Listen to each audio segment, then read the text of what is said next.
We spend so much time looking up at the sky for answers.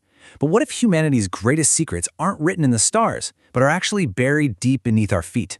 It turns out some of the most incredible structures ever built weren't towers reaching for the heavens, but entire worlds carved right into the darkness below. No, really, think about it for a second. We walk over this ground every single day. But for ancient cultures, it wasn't just something to walk on, it was something to dig into. They created these amazing spaces for survival, for worship, and sometimes for reasons we still can't even begin to explain. Okay, let's dig in. So, we're going to start with the most basic, most primal reason to go underground, just to stay alive. And our first stop takes us to a place where survival meant disappearing off the face of the earth, literally. Get this. Picture you're doing a little home renovation, maybe in the 1960s. You decide to knock down a wall in your basement. You take a swing, and when the dust settles, you're not looking at more rock. You're looking into a dark, mysterious passageway. Well, this actually happened, and this man, he followed that tunnel, and what he found wasn't just an old cellar. It was the entrance to an entire city that had been lost to time. Now, this wasn't some tiny little bunker. We are talking about a massive, sprawling, underground metropolis that could house 20,000 people. 20,000! That's like a whole modern town, complete with their animals and all their supplies, living in a place totally invisible from the surface. And the engineering is it's mind-blowing. This wasn't some primitive cave system. This was a master plan city. They carved 18 levels deep into soft volcanic rock, with ventilation shafts so perfectly designed they still provide fresh air today. They had wells, kitchens, stables for livestock. They even had chapels and wineries. And the security system? Giant half-ton stone doors they could roll into place to seal themselves off from any threat. Just incredible. So the most obvious theory, right, is that Derinkuyu was the ultimate fortress. And it makes sense. This part of the world was basically a highway for invading armies for centuries.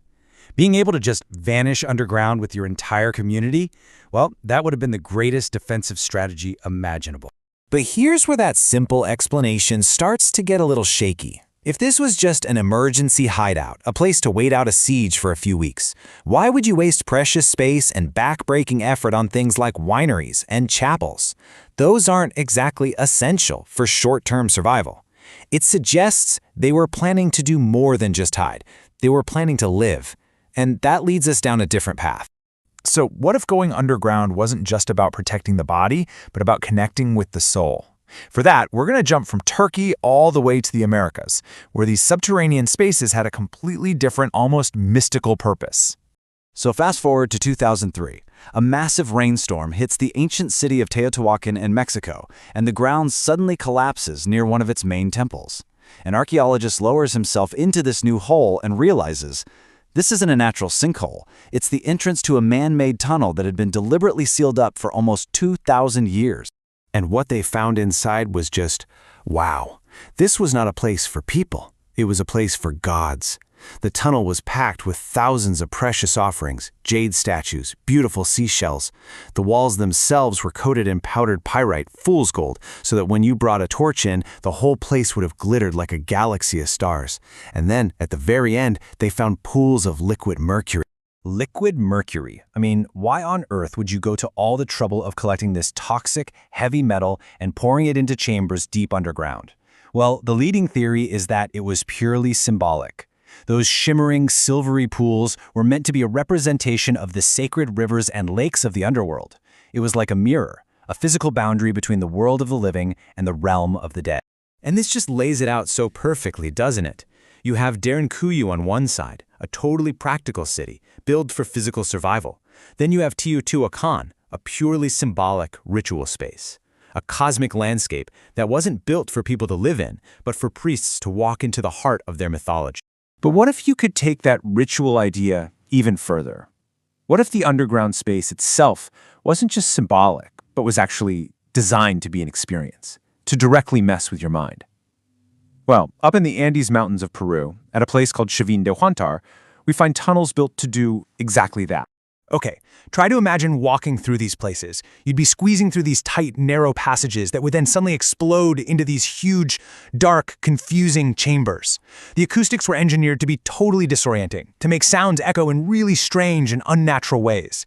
The whole point wasn't to build a shelter. It was to build a feeling, to use darkness and confusion and sound to trigger a powerful psychological and maybe even spiritual transformation. This was architecture designed to alter your consciousness. All right, so we've seen underground spaces built for survival and spaces built for ritual. But what about the ones where we have absolutely no clue why they were built? Our final stop takes us to a place that, by all accounts, shouldn't even exist. It's 1992, and some farmers in a village in China decide to finally pump out this local pond. They always called it the bottomless pond. But as the water level dropped, it revealed something that was absolutely impossible: the perfectly carved entrance to a gigantic man-made cavern. And it wasn't just one cave. They eventually found over 24 of them. To create this entire complex, it's estimated that the builders had to chip away 1 million cubic meters of solid rock. 1 million! That's a project on the scale of some of the greatest wonders of the ancient world, all done by hand. Now hold on, because here is the absolute kicker. The number of historical documents, ancient texts, local legends, anything that mentions this enormous project is zero. A big, fat nothing. It's like it just never happened. So let's just process how wild this is. You've got 24 of these massive caverns, some with ceilings 100 feet high. Every single surface, the walls, the ceilings, the pillars, is covered in these beautiful parallel chisel marks, and yet the caves were found completely empty. No tools, no bodies, not even any rubble. And in a culture like ancient China, famous for its detailed record-keeping, a project of this size is just gone from history. So you have to ask the question, how? How does an entire civilization mobilize the manpower to carve out 1 million cubic meters of rock, an absolutely monumental achievement, and then have it completely and totally erased from their collective memory? It doesn't seem possible. So let's just trace our steps for a second. We started our journey down in Derinkuyu, a city built for survival that still makes us ask questions about luxury. Then we traveled to Teotihuacan, a sacred portal to the underworld that was mysteriously sealed away forever. And we end up here, at Longyu, a project of impossible scale that has no history at all. So what started as a simple question, why build down, has taken us from the very practical need for shelter to the deeply symbolic creation of cosmic worlds, and finally, right into a void of pure, unanswered mystery. It's pretty clear the reasons our ancestors went underground were anything but simple. It just proves that the ground beneath us isn't just dirt and rock. It's like a library of human history, and it's full of books we haven't even opened yet.